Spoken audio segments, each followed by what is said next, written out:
मेरठ में रैपिड और मेट्रो का सफर शुरू हो गया है। ये है 120 किलोमीटर प्रति घंटा से मेरठ मेट्रो और 160 किलोमीटर प्रति घंटा से नमो भारत यानी रैपिड ट्रेन।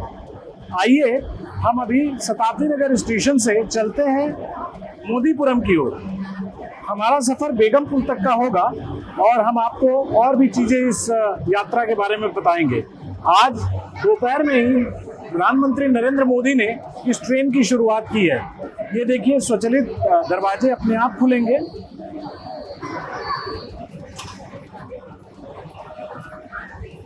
हमारा सफर शुरू हो चुका है शताब्दी नगर स्टेशन से। हमारे साथ में जो बैठी हैं मैं इनका परिचय कराता हूँ। ये है ईहा दीक्षित। ये जी हाँ राष्ट्रीय बाल पुरस्कार विजेता ईहा, जो आज सुबह पहली बार मेरठ मेट्रो में अगर किसी ने सफर किया प्रधानमंत्री नरेंद्र दामोदर दास मोदी के साथ तो ईहा दीक्षित ने। ईहा, कैसा अनुभव रहा आपका?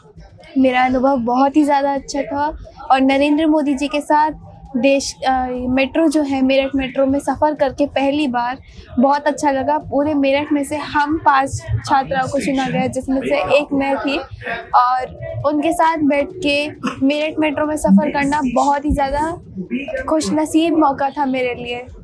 मोदी जी से क्या बात हुई, क्या पूछा उन्होंने या आपने? सबसे पहले तो मैं जब उनसे मिली थी तो मैंने उनका धन्यवाद किया था कि 14वीं शताब्दी में निज़ामुद्दीन औलिया ने कहा था कि हुजूर दिल्ली दूर अस्त कि दिल्ली दूर है, लेकिन मोदी जी के अब इस तोहफे से जो कि उन्होंने पूरे वेस्ट यूपी को दिया है, उनके इस तोहफे से अब हमारे लिए दिल्ली दूर नहीं है। और जो स्टूडेंट्स वगैरह हैं जिन्हें रोज़ ट्रैवल करना होता है दिल्ली तक अपनी पढ़ाई के लिए या किसी भी रीजंस के लिए, वो अब इजीली ट्रैवल कर सकेंगे। और अब मेरठ जो है वो भी मेट्रोपॉलिटन सिटी बन जाएगा और डेवलपमेंट की ओर बढ़ना शुरू हो गए हैं। यानी कि आपका जो मेरठ है वो अब रैपिड सिटी है, वो मेट्रो सिटी है जी। हम स्पोर्ट्स सिटी पहले से थे। हाँ जी। आप 8वीं की छात्रा हैं जी सर। और मोदी जी के साथ ये कौन सी मुलाकात थी आपकी? क्योंकि बाल पुरस्कार के समय भी आपकी मुलाकात हुई थी।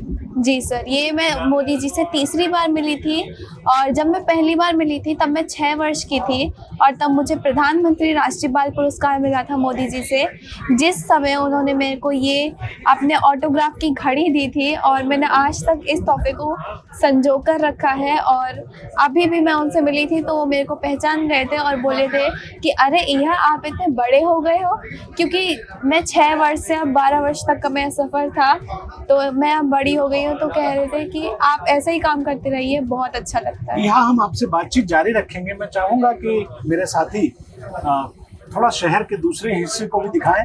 हम एक दूसरे पड़ाव पर आ चुके हैं मेरठ मेट्रो के। रैपिड का ये सफ़र है तो यह बीच में कहीं नहीं रुकेगी और जब शताब्दी नगर से हम चल पड़े हैं तो शताब्दी नगर से हमारा अगला पड़ाव बेगम पुल ही होगा। तो बेगम पुल तक यह ट्रेन नॉन स्टॉप चलेगी।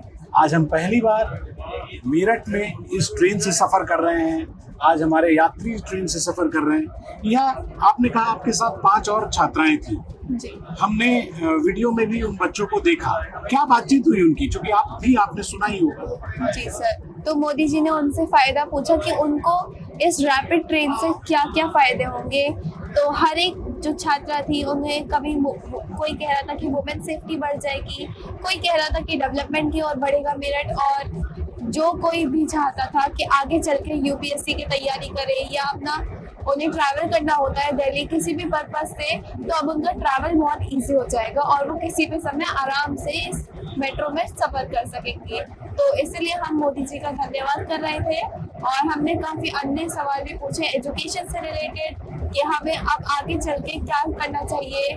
और हमने उनके इंटरेस्ट का पूछा कि उन्हें अपने समय में कौन सा खेल पसंद था, क्या हम लोग अलग अलग सवाल किए हमने उनसे। उन्होंने कहा कि उन्हें उस टाइम पे खेलना पसंद था, लेकिन साथ में पढ़ाई भी करना हमारे लिए इम्पोर्टेंट है, तो हमें पढ़ाई भी करना चाहिए।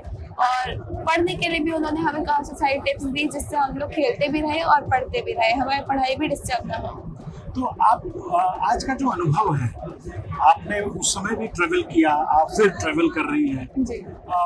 पहले आप मेरठ में घूमी हैं, आप मेरठ में ही जन्मी हैं, आपने मेरठ में ही बचपन आपका बीत रहा है। क्या इतना सुखदायी सफर कभी था आपके लिए?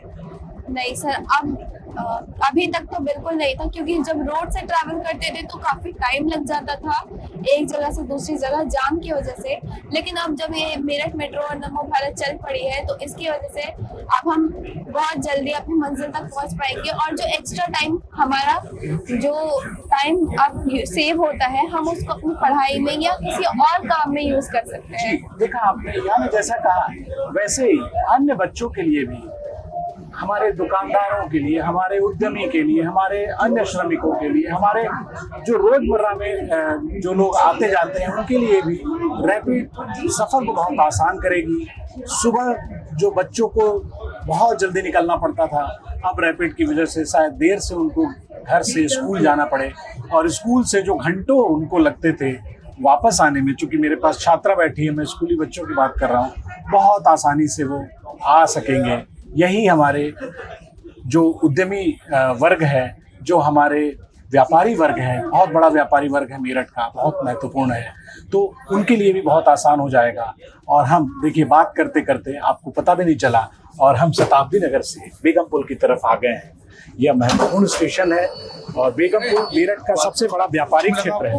मेरे को पर्यावरण की श्रेणी में मिला था। अभी पहले हम वीडियो शूट कर लें, फिर आपसे बात करें। और ये हम बेगमपुल की तरफ आए हैं, तो हमने आपको पहले दिन का सफर उस व्यक्ति के साथ कराया, उस बालिका के साथ कराया जिसके साथ स्वयं प्रधानमंत्री नरेंद्र दामोदर दास मोदी ने एक सफर किया था। फिलहाल अमित तिवारी के साथ मैं रवि प्रकाश तिवारी, दैनिक जागरण टीवी।